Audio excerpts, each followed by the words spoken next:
Hay una pregunta que de verdad cala hondo en quienes han salido de una relación de manipulación. Es una de esas preguntas que te persiguen, que buscan darle un sentido a algo que parecen no tenerlo. Bueno, pues hoy vamos a meternos de lleno a desentrañar esa duda. Si esta pregunta ha pasado por la mente, es señal de que se ha vivido una verdadera tormenta emocional. Y déjenme decirles, es una pregunta súper válida, muy poderosa. No es simple curiosidad, para nada. Es la búsqueda de respuestas para, por fin, empezar a sanar. Y aquí está el primer giro de tuerca, el cambio de perspectiva que es fundamental. Lo que pasó no fue un simple golpe de mala suerte, ni un encuentro casual, no. Fue un proceso de selección, totalmente deliberado. Un narcisista no se tropieza con su objetivo, lo elige, y con una precisión quirúrgica. Muy bien, vamos a entrarle de lleno a esto. ¿Cómo funciona exactamente esta selección?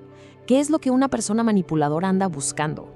Entender su método es, sin duda, el primer paso para empezar a recuperar el control. A ver, detengámonos un momento aquí y que quede algo clarísimo.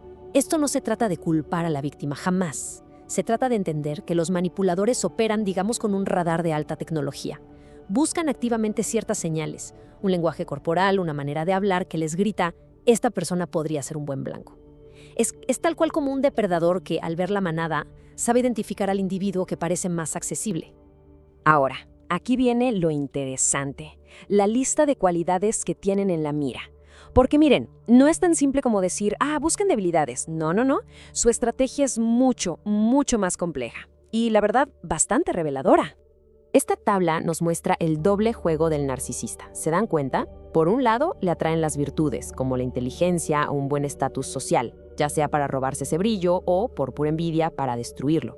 Y al mismo tiempo, claro, está cazando vulnerabilidades, como la baja autoestima, porque eso le hace el trabajo de manipulación y control muchísimo más fácil.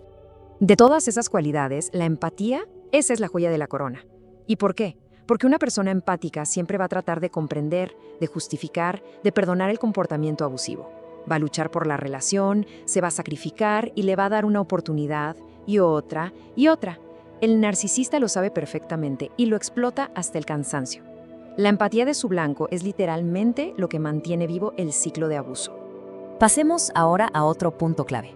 A ver cómo, muchas veces con la mejor intención del mundo, una persona puede terminar entregando, sin darse cuenta, un manual de instrucciones sobre cómo ser manipulada. Esta frase es potentísima. La gente con buenas intenciones suele asumir que los demás también las tienen. Uno va por la vida siendo honesto, sin siquiera pensar que la otra persona podría estar analizando cada palabra para usarla en su contra. Se mide al otro con la regla de la propia integridad y es justo ahí, en esa confianza, donde el manipulador encuentra su mina de oro.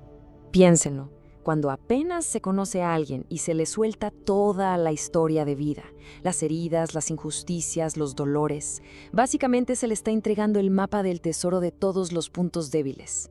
Un narcisista no escucha con compasión, escucha como un estratega, tomando notas mentales. Y cada vulnerabilidad que se comparte se convierte tarde o temprano en un arma que va a usar para controlar, para herir y para mantener a la persona atrapada. Por eso me encanta esta analogía.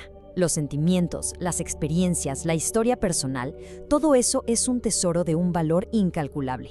¿Verdad que uno no le daría la combinación de la bóveda del banco a alguien que apenas va entrando por la puerta? Pues es lo mismo. La confianza se gana, se construye con tiempo y con hechos. Proteger esa información no es ser una persona fría o cerrada, es ser una persona sabia. Ok, ya entendimos el problema, el cómo y el por qué. Ahora vamos a lo más importante, la solución. Hablemos de una estrategia súper clara y práctica para la autodefensa. Aquí la tienen, la técnica de la roca gris. El concepto es bien simple, pero de verdad es increíblemente poderoso. La idea es volverse, en esencia, emocionalmente invisible para el abusador. Ser una persona aburrida, sin reacción, como una simple roca en el camino que nadie voltea a ver. Observemos bien esta dinámica, porque aquí está la clave de todo. El abusador se alimenta, literalmente, de la reacción emocional. El drama, el pleito, el enojo, la tristeza, todo eso es su gasolina. Le confirma que tiene poder. En el momento en que se le niega esa reacción, cuando la respuesta es neutral, plana, desinteresada, ¡pum!, se le corta el suministro. Y un narcisista sin su combustible se aburre, pierde el interés y eventualmente se va a buscarlo a otro lado. Y esto nos lleva a un punto que puede ser difícil, pero es crucial. El manipulador al final se va a ir. Va a descartar a la persona que ya no le sirve como fuente de energía. Y sí, por mucho tiempo esto se puede sentir como un rechazo horrible. Pero con esta nueva perspectiva, ese descarte ya no es una derrota. Es la prueba de que la estrategia funcionó. Es la victoria. Lograr liberarse es el primer gran paso. El siguiente, y quizá el más transformador, es el viaje de regreso a uno mismo. Es que después de una relación así es súper común perder la propia identidad. Los gustos, los sueños, las metas, todo se va disolviendo en las necesidades del abusador. La pregunta ¿y a ti qué te gusta? Puede provocar un silencio que asusta porque la respuesta simplemente se olvidó. Pero ese silencio, aunque dé miedo, es también el punto de partida perfecto para un redescubrimiento emocionante. El camino de regreso no tiene por qué ser un laberinto. Aquí hay una especie de mapa. Se empieza por el autoconocimiento, por desempolvar esos sueños olvidados, luego buscar inspiración, ¿no?, en gente que ya está donde uno quiere llegar.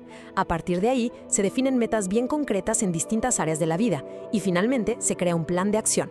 Es un proceso, paso a pasito, para reconstruir la vida, pero ahora sobre una base que es sólida y sobre todo propia. Entonces, para que quede bien claro, repasemos las ideas más importantes. La elección de un narcisista no es culpa de la víctima. De hecho, sus fortalezas fueron el principal atractivo. La historia personal hay que protegerla como un tesoro. La indiferencia emocional es una herramienta de poder, un verdadero superpoder. Y el objetivo final, el más importante, es la reconstrucción total de la propia identidad.